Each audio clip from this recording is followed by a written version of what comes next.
Ok, sistemas coloidales. ¿Escuché a Juan Pablo? Sí, va. Sí. Se dividen en dos grandes grupos, los liofílicos y liofóbicos. Entonces, vamos a ver, ¿qué existe? ¿Qué hay en los liofílicos que no hay en los liofóbicos o viceversa? ¿Qué hay en los liofóbicos que no hay en los liofílicos? Precisamente, un liofílico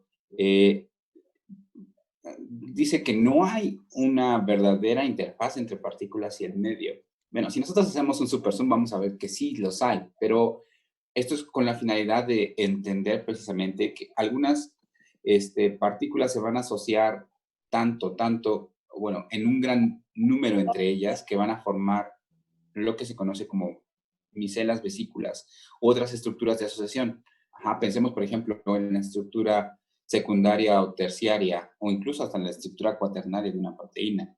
Ajá, esto se da precisamente por las interacciones que existen entre las regiones de los péptidos, ¿no? Entre las regiones afines del oligopéptido.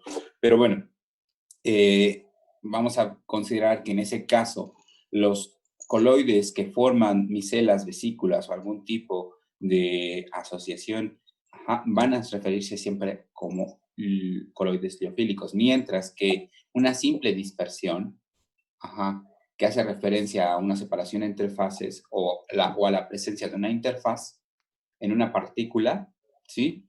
Va a ser un coloide liofóbico, en donde precisamente se pone de manifiesto que la interacción con el disolvente pues no es tan grande, ¿no?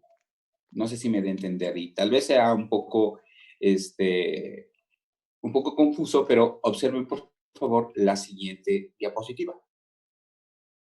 Y vean, la clasificación que seguramente ustedes vieron de los sistemas de dispersión o de los coloides en términos de la fase dispersa, la fase dispersante, el nombre que pueden adquirir y el ejemplo y los ejemplos, siempre van a ser de coloides liofóbicos. Sí, porque seguramente lo vieron sin haber visto previamente la clasificación que les mostré. O bueno, si sí lo vieron, qué bueno, me da gusto. Es que nos pidió que cada quien expusiera las clasificaciones de los coloides, pero no nos dijo así como desde cuál era la que teníamos que partir. O sea, por ejemplo, a mi equipo nos tocó clasificación si eran, ¿cómo? Por su forma, algunos por su naturaleza orgánica o inorgánica y así, o sea, y nos puso un buen de clasificaciones, pero no nos dijo como estos son los relevantes. De hecho, hasta nos hizo hacer un debate acerca de cuáles eran los más importantes y al final de cuentas dijo, pues es que todas son importantes. Y eso fue todo lo que nos dijo al respecto. Bueno, todas son importantes. Pero bueno, todo surge de esta diapositiva. Coloides se pueden clasificar en dos grandes subgrupos, liofílicos y liofóbicos. Liofílicos quiere decir que van a formar vesículas o que van a formar micelas o que van a formar alguna estructura extraña, pero que aún así están en el dominio coloidal. Simplemente asociación entre partículas coloidales o entre partículas de la fase dispersa, y los liofóbicos que van a tener una clara división entre una y otra fase, es decir, un sólido que se dispersa en un líquido siempre va a ser un coloide liofóbico. Y para estos últimos, solamente para los coloides liofóbicos, vamos a tener esta otra clasificación. Y todos los nombres que podemos tener en la tercera columna, aerosol, microespuma, emulsión, sol, espuma sólida, van a ser solamente correspondientes a los coloides liofóbicos. ¿Sí? Ok, entonces, todos estos que están aquí, jóvenes, son siempre coloides liofóbicos. ¿Por qué? Porque vamos a ver una clara diferencia entre una y otra fase si nosotros hacemos un super zoom en la estructura del coloide o en la estructura de la dispersión. Es decir, si vemos que existen algunas partículas dispersas en agua, si nosotros hacemos un zoom de esas partículas dispersas, seguramente vamos a caer en cuenta de que son sólidos de tamaño súper pequeño que están envueltos por disolvente.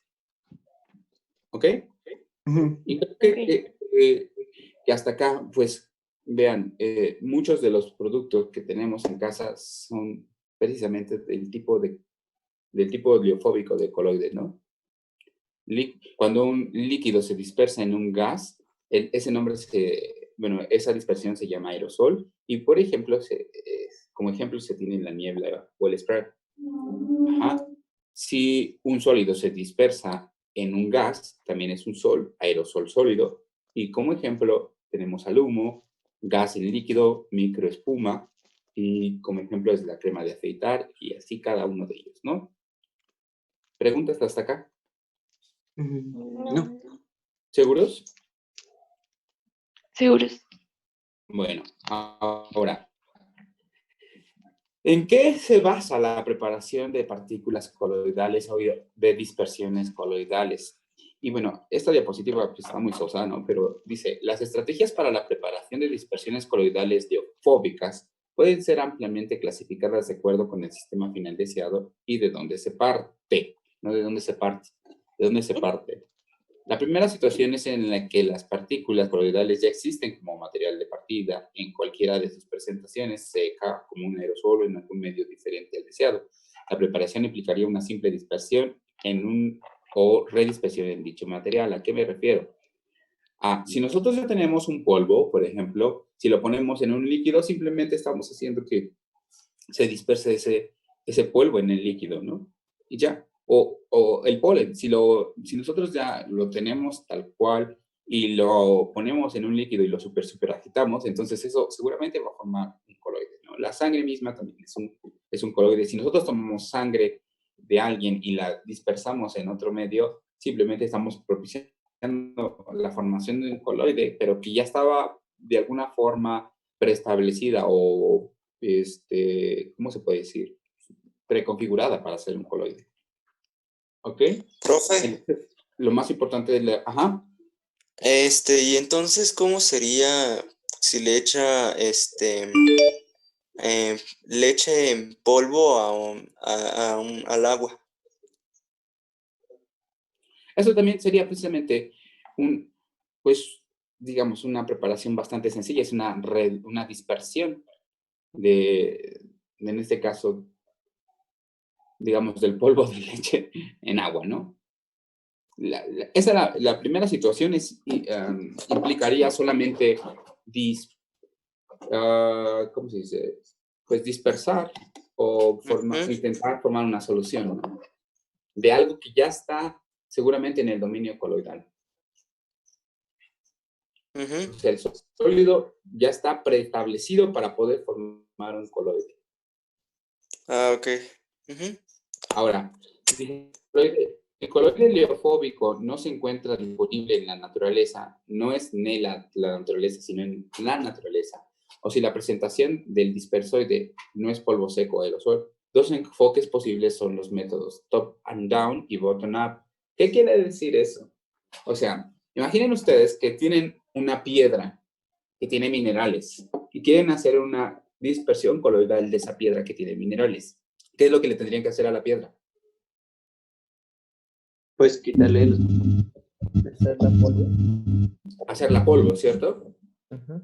Entonces estamos partiendo de algo grande en términos de la partícula, algo muy pequeño. ¿Qué es lo que le haríamos? Lo más fácil es romperla, bueno, fracturarla y después de eso, fracturarla cada vez más hasta que tenemos pequeñas piedras y finalmente llevarlos a un proceso de molienda. ¿Cierto? Sí, pero eso ya son métodos de obtención de coloides, ¿no? Disgregación y nucleación y todo eso. Ajá, pero bueno, vamos a ver que preciso, creo que era el tema de la plática, ¿no? Aquí dice clasificación de coloides y ya aquí tenemos preparación de partículas coloidales y dispersiones coloidales. Y gracias por hacer énfasis en eso, Daniela. Ya estamos hablando como tal de métodos de preparación de coloides. ¿Sí? Profe, Y dos enfoques pueden, sí. y por ejemplo, o sea, en este caso, siempre que nosotros tengamos un coloide y se le ponga, bueno, haya como alguna solución o disolución de este mismo, ¿es siempre seguro que se obtenga otro coloide? Sí, Sí. A menos de que las partículas en ese medio tengan una afinidad tan alta que lo que hagan es que se propicie la formación de un precipitado. Ok. Ajá. Ok. Pero no, digamos, no es una super regla, o sea, no siempre va a suceder así. A ver, voy a dejar de transmitir tantito.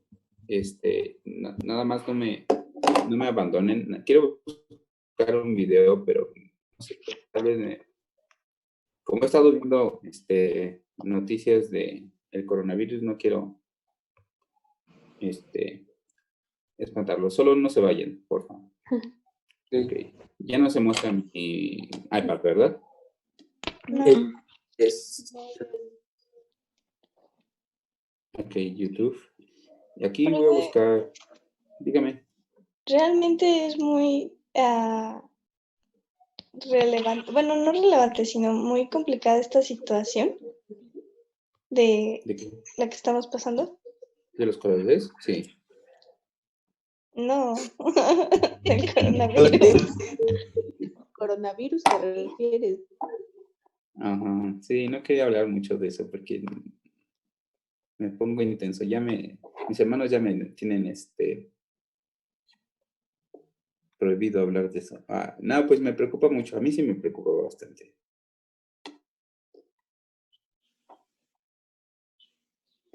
Ay, Dios, no lo encuentro. ¿Me siguen por ahí? Sí. ¿No ves su pantalla, pro? ¿Sí está mi pantalla?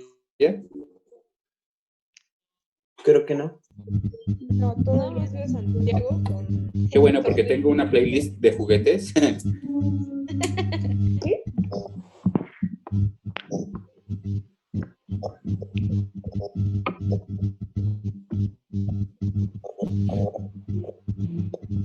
Tenemos interferencia. Profe, Ay. ¿usted cómo le va a aplicar el examen a que le sacó la idea? Sesión. Color particles, go through. ¿Cómo aplico el examen? ¿Cómo lo voy a aplicar? Dice que tenemos que tener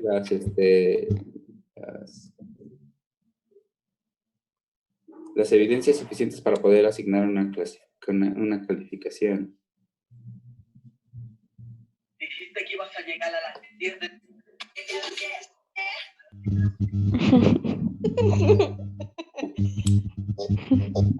A ver, you are sharing your screen. ¿Ya se ve algo? No. Está cargando. Está cargando el video. Gracias. Disculpen, creo que alguien más está usando el internet aquí. Se va a tardar un poquito, pero lo que quiero que vean de los siguientes es precisamente lo contrario a lo que acabamos de describir. Dijimos que para un coloide, nuevamente en la piedra la tenemos que cada vez ir viendo el tamaño, disgregarla, ¿no? En lugar de agregarla, disgregarla hasta reducir el tamaño de partículas lo suficiente como para que al ponerlo en un medio de dispersión, las interacciones entre partícula y disolvente sean las apropiadas para que garanticen siempre un tamaño coloidal. ¿Sí? Ay, Dios. Creo que ya. Apúrale, cosa.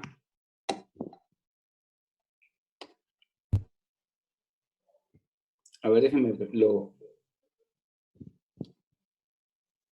Es que a lo mejor estoy pidiendo mucho a la red, pero ya no se logra ver mi pantalla, ¿verdad?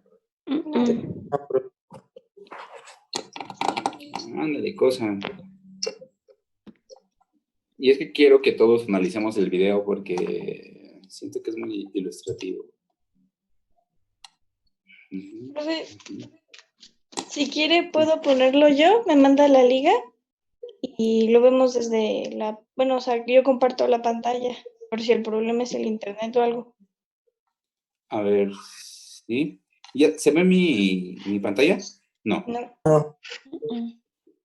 A ver, entonces, señorita Samantha, ¿podría hacer eso por mí, por favor? Solo vaya a YouTube y coloque las siguientes criterios de búsqueda.